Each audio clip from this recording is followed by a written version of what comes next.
अपने चैनल को सब्सक्राइब करना ना भूले तो चलिए आगे बढ़ते हैं जीवन बदल देने वाली कहने पे आंधी वाला पौधा जो अंदर से पहाड़ बन गया। गर्मियों की छुट्टियों में एक शहर का लड़का अपने दादाजी के गांव पहुंचा। शहर की चकाचौंध से दूर इस गांव में हवा में मिट्टी की सौंधी खुशबू थी और शामें तारों से भरी होती थीं। दादाजी, जिनके चेहरे पर झुर्रियों का जाल किसी पुरानी किताब के पन्नों सा था, पर उनकी आंखों में एक चमक थी। ऐसी चमक मानो उन्होंने जिंदगी का हर अध्याय जीकर पढ़ लिया हो। आम के पेड़ के नीचे ठंडी हवा में बैठे हुए लड़के ने अपनी जिज्ञासा को शब्दों में डाल दिया। दादाजी, मैं आपकी तरह सफल कैसे बन सकता हूँ? आप इतने शांत, इतने मजबूत और इतने समझदार कैसे हो? दादाजी मंद मंद मुस्कुराए, जैसे उनके पास हर सवाल का जवाब पहले से ही मौजूद हो।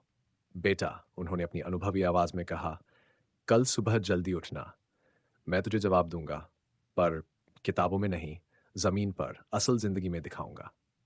अगली सुबह सूरज की पहली किरण के साथ ही दादाजी लड़के को जगाकर गांव की नर्सरी में ले गए।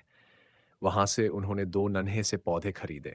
घर आकर उन्होंने एक पौधे सुंदर से गमले में अंदर कमरे में सजा दिया, जहां न तो तेज धूप थी न धूल, बस सुरक्षा थी, प्यार था और एक आरामदायक छांव, मानो उसे रेशम के लपे लिबास में लपेटा गया हो। और फिर बारी आई दूसरे पौधे की।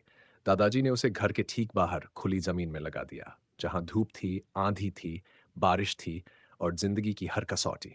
लड़का असमंजस में था। उसने पूछा, दादाजी, इनमें से कौन सा बड़ा बनेगा? दादाजी ने उसकी आंखों में देखा और बोले, वक्त बताएगा बेटा, तू अपने शहर जा और जब 2 साल बाद लौटेगा जवाब खुद तेरी आंखों के सामने होगा। 2 साल बाद लड़का वापस लौटा। शहर की भागदौड़ भरी जिंदगी के बाद गांव की शांति में कदम रखते ही सबसे पहले उसे दादाजी की याद आई। वह दौड़ता हुआ उनके पास गया। दादाजी, अब बताइए सफल कैसे बनते हैं? दादाजी इस बार मुस्कुराए, पर उनकी मुस्कुराहट में एक गहरा अर्थ था। उन्होंने उसे किताबों की ओर नहीं बल्कि पौधों की ओर इशारा किया। पहले वे अंदर वाले गमले की ओर बढ़े। वो पौधा अब भी वैसा ही था, छोटा, नाजुक और उतना ही कमजोर, मानो 2 साल में उसकी दुनिया ही नहीं बदली हो। फिर वे बाहर वाले पौधे के पास ले गए। लड़का दंग रह गया।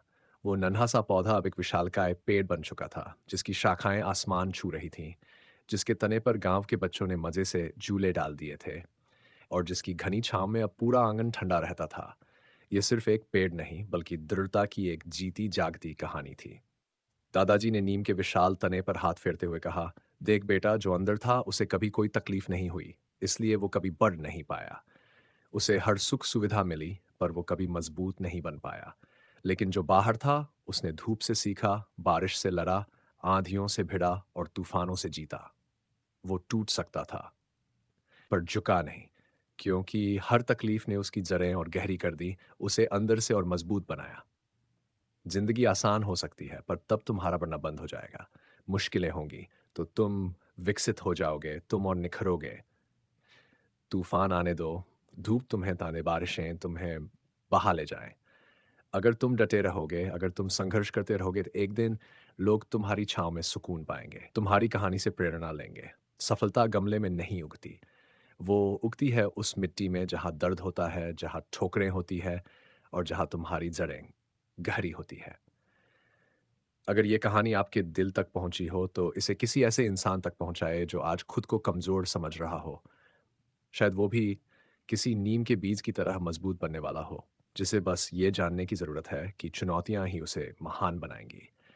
क्या आप भी अपनी चुनौतियों से सीखकर एक विशाल वृक्ष बनने को तैयार हैं?